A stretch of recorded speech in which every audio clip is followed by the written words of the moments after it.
Баршаға сәлем, қымбатты тыңдарман. Ресми ақпараттарды әрдайым біріншіден болып білгіңіз келсе, арнамызға жазылып лайк түймесін баса кетіңіз. Лайк басқан қолыңыз Қабатулла қабырғасын ұстауды нәсіп етсін. Ендеше мен бастадым. Алматы маңында жер сілкінді. Жер сілкінісінің координаттары 42-79, 79-05, тереңдігі 15 шақырым. Алматыда маңында жер сілкінді.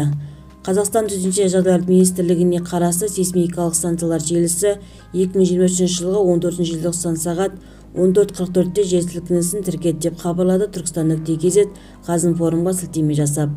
Зілзаланың ошағы Алматыдан оңтүстік-шығысқа қарай 180 шақырым жерде Қазақстан аумағында болды. Жер сілкінісінің энергетикалық класы 10,2, магнитудасы 5,0.